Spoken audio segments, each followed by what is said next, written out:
Look, folks, the second big story today, and it's arguable over which is the big story today. I think this one is. This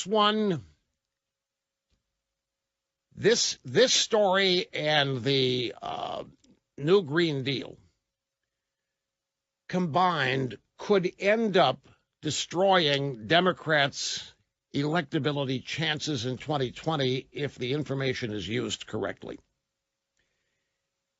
Senator Ben Sasse of Nebraska proposed a simple bill in the United States Senate. It's called the Born Alive Abortion Survivors Protection Act. It had one objective, and that was to force lawmakers to go on the record about whether they support or oppose infanticide. It was just a bill in the Senate. There is no counterpart in the House. The bill had no hope of becoming law, at least not anytime soon. Sadly, it was simply what Sasse says it is. I'm going to put people on the record. I'm going to make people, it's kind of like what the Turtle did with the Green New Deal by calling for an early vote on it. Now, the bill in the Senate that Sasse authored is titled S-311.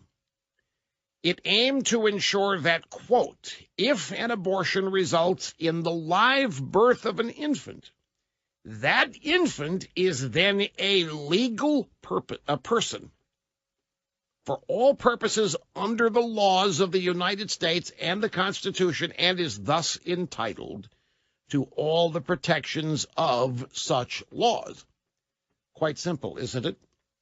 If an abortion results in the live birth of a baby human being, that human being is at that moment a legal person for all purposes under the laws of the U.S.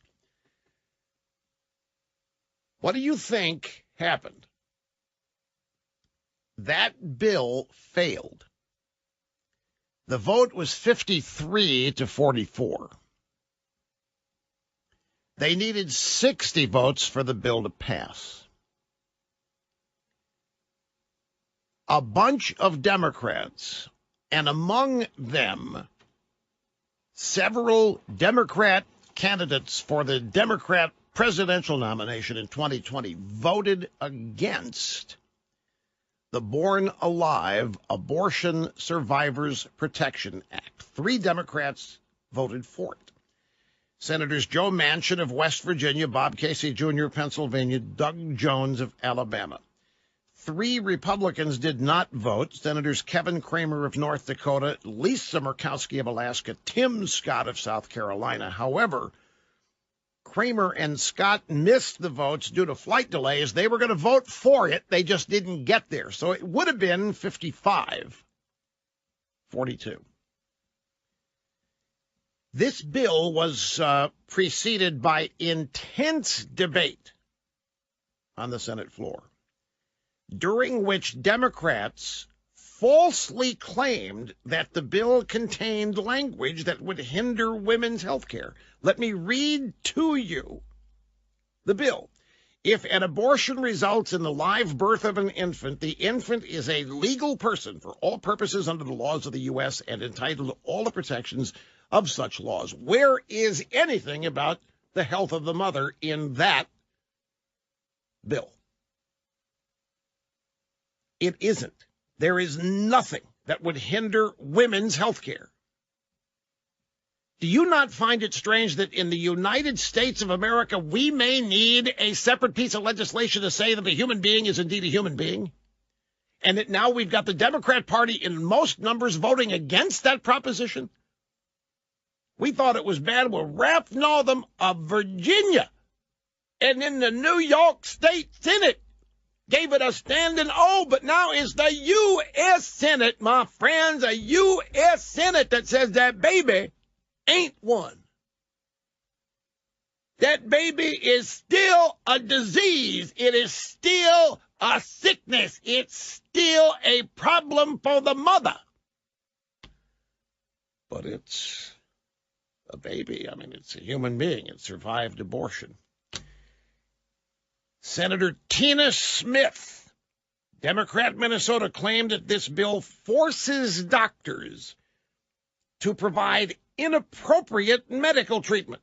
It doesn't do anything of the sort. It doesn't force anybody to do anything except acknowledge that a baby is a baby. It doesn't put one bit of pressure on abortion providers or doctors. Senator Tina Smith, Democrat Minnesota, then said puts Congress in the middle of the important medical decisions that patients and doctors should make together without political.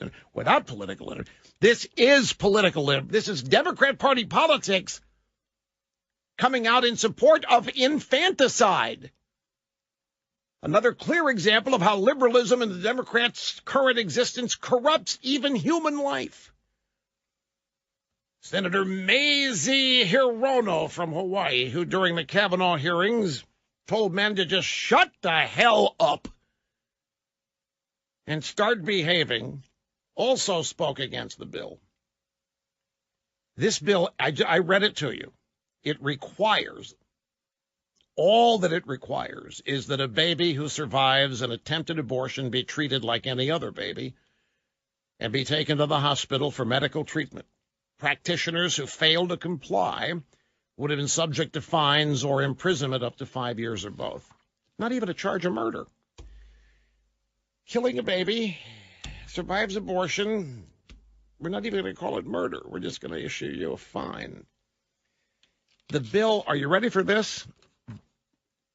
Senator Sasse's bill also took care not to punish the mother, protecting her from prosecution for a violation of this section, an attempt to violate this section, or a conspiracy. So whatever happens, the mother is under no investigation, is under no penalty of any kind if her baby lives. What are we?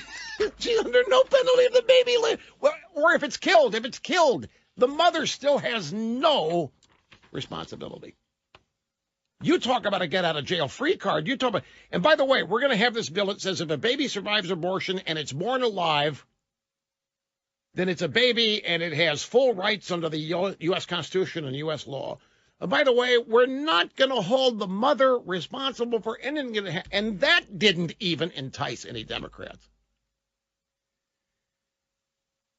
Senator Sasse wrote an op-ed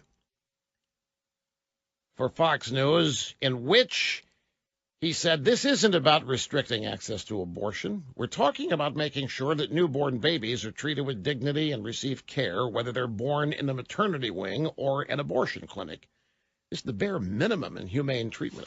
It's the fact that we have to explain this, that we have to justify, hey, look, we're just talking about a baby that's born. You know, we don't. And they're running around, they're calling Donald Trump Hitler. These people are calling Donald Trump Hitler. Trump tweeted while on Air Force One on the way to Hanoi to give away the United States to the North Koreans. Donald Trump tweets about 9 o'clock last night Eastern Time. Senate Democrats just voted against legislation to prevent the killing of newborn infant children. The Democrat position on abortion is now so extreme that they don't mind executing babies after birth. This will be remembered as one of the most shocking votes in the history of Congress. If there is one thing we should all agree on, it's protecting the lives of innocent babies. Yeah, whatever happened to, it's for the children. Now, who are the Democrat presidential candidates who voted against this, who refused to acknowledge that a baby born alive is a baby?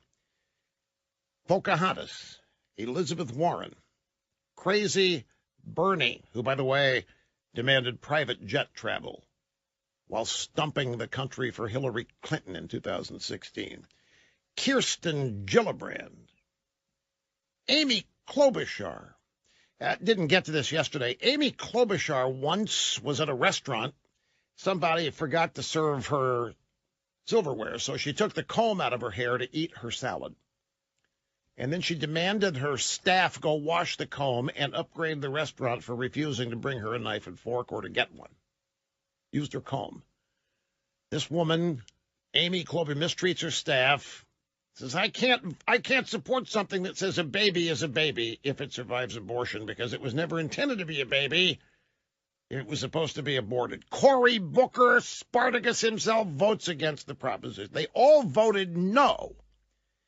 Every one of these Democrats voted no. They voted to not provide medical care for babies who survive abortion. Infants, babies crying for help, denying tiny babies dignity and assistance. By default, they voted for infanticide. That may be the biggest story of the day to me. Rush Limbaugh, because we know for you only the best will do. On the EIB Network.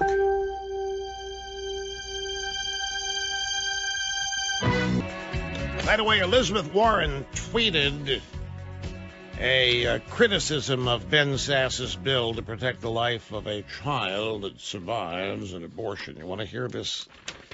I think this woman has cooked her goose already. She just doesn't know it. I think this woman's fini. It's over. She just doesn't know it. And not because of this, just things in general. Here's her tweet. Republican politicians just tried and failed again to score political points at the expense of women. Enough. Women and their doctors should decide what's best for their health, not the Senate GOP. Now, forgive me, my friends, I realize I'm a man and that I may not be able to fully relate to what goes on in massage parlors or bedrooms or whatever, but it seems to me that once the baby is born, it's the baby's health that's at question. Once you have a live baby, I know you intended to abort it. You wanted to kill it. Somehow, some reason it survives. And we are now hell-bent on making, no, it didn't. No, it's not going to. For the health of the mother. How is the health of the mother, once the baby has been born, once the sickness, once that unviable tissue, once that, well, what they call it a sickness. They call it an illness at pregnancy. Once the sickness has left the body, how is it a woman's health problem? What am I missing? Yes, I'm being a little facetious, my friends. I'm trying to be soft-spoken about this because I know how contentious the issue is. All I can, every time this infanticide story, every time we get new evidence that that's what the Democrats are, I can't help but recall all of the times in the past where all of the Republican women started beating up on me to shut up about this, that we were never going to win elections. We need to focus on the economy. We are fiscal conservatives. We are not social conservatives. We are not just going to never get the women's vote. Well, folks, a new poll finds Americans have shifted dramatically to the pro-life position, and it's precisely due to barbarism like this. I'll have details on that poll and other things percolating out there, demanding to be discussed, which they will be when I get to them. Rush Limbaugh, making radio. All right, I want to go back to the audio soundbites because we've got some soundbites on the infanticide issue that was defeated in the United States. Remember, this bill did not have any force of law behind it. It was a bill expressly designed to force lawmakers on the record about what to do about a baby who survives an abortion, and it failed to pass. It was to protect the life of a baby born during an abortion, survived an abortion, that it would then be allowed to live and be subject to all U.S. laws. It failed. It needed 60 votes. It got 53. And the Democrat presidential candidates in the Senate all voted to oppose granting human status to a baby alive and kicking and crying and screaming after having survived an abortion. Tammy Duckworth. She is she's in the Senate floor, Democrat, Illinois. This is last night, talking about the Born Alive Abortion Survivors Protection Act. We know the partisan extremist playbook it comes out of, one based not in fact, but in fiction, steeped in ignorance and misogyny. The goal here is obvious: to bully doctors out of giving reproductive care, to scare them out of business, one potential lawsuit or jail sentence at a time, making it even harder for women to get the care they need when they need it most, as the numbers of physicians available shrinks. This is so cockeyed. I've always thought that their view of pregnancy was strange, but it's getting even worse. Pregnancy is some kind of a disease that needs immediate, constant health care because there's a disease inside the pregnant woman and we need to monitor it. And all these efforts on behalf of the baby are nothing more than attempts to harm women's health. This is absurd. This is perverted. The only reason this is happening, Senator Duckworth, is because the New York State Senate and a couple of other states now, and Governor Ralph Northam of Virginia, have come out in favor of infanticide. The country is in shock over what the Democrat Party apparently recently believes, that it's okay to kill babies after they're born. So Senator Sasse says, let's get him on the record. There's no attempt here to interfere with abortions or abortion doctors. Kermit Gosnell has become one of the leading lights of the Democrat Party. He is the guy that popularized this. He went to jail for a number of crimes, including manslaughter and murder. But this guy may as well become the face of the Democrat Party. This is to listen to these twisted minds try to justify what this is.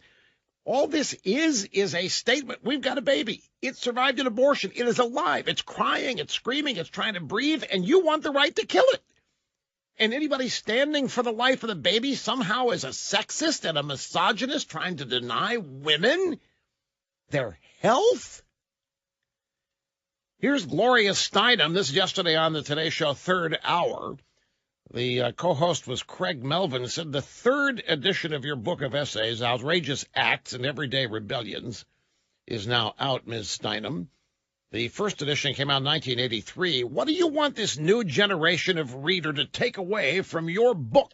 Well, the new generation of reader is instructing me by saying that these essays are still relevant. Why Hitler was actually elected, and he was elected, and he campaigned against abortion. I mean, he padlocked the family planning clinics. Okay, so that is still relevant in terms of the right wing. So there were very few things, actually, that I had to take out. You believe these narratives? Pro-lifers are Hitler? Trump is Hitler? Are you, Miss Steinem, all due respect for the feminazis, you people have this backwards. You're killing babies. What is so hard to understand about this? How in the world is killing babies not Hitler-like? How in the world is wanting to save the lives of newborn children in any way related to Hitler? Man, are these people poisoned? This goes beyond corruption. This is some kind of deep. I'm telling you, folks, they hate us. It's all wrapped up in they just hate us. It doesn't. Whatever we're for, there again. It just no more complicated than that. Okay, just one more thing here on the kill babies after they survive an abortion belief of the Democrat Party. I mentioned that there's new polling data out this, and it comes from Marist, which is not insignificant. I mean, they are a widely accepted polling company out there. They've got a new poll. Americans' attitudes on abortion have dramatically shifted over the last month. Americans are now as likely to identify as pro-life as they are pro-choice. A similar survey taken by Marist just a month ago found Americans were more likely to identify as pro-choice than as pro-life by 17 points. And so 30 days ago, in this poll, 17% more Americans were pro-choice than pro-life. Now it's tied, 47-47. Now, what do you think has happened in the last month that might be responsible for changing these numbers? Even more surprising in this poll is the sudden change in younger Democrats' views on abortion. The poll of Democrats under the age of 45 found that 34% identify as pro-life, 61% as pro-choice. That is a significant increase because last month, January, 20% of young Democrats under 45, 20% were pro-life. Today it's 34%. So it's a 14-point gain in the under 45 Democrat group and 17-point gain overall. Now, what could be the reason for this? I guarantee you it's the New York State Senate, it's Ralph Northam and Virginia and all these other states that are basically sanctioning infanticide. I bet you there's a whole bunch of pro-choice people out there who never thought this is what they're bargaining for. How many pro-choice people do you think are pro-choice? The reason have nothing to do with abortion. It's all politics. It's all about not wanting to be seen as a religious kook.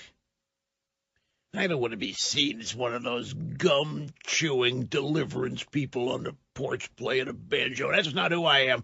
Make sure you know that. I'm pro-choice. If you doubt that this is a factor, I've got these Bill Maher sound bites. I want you to listen to as he describes the divisions in America and as how he rips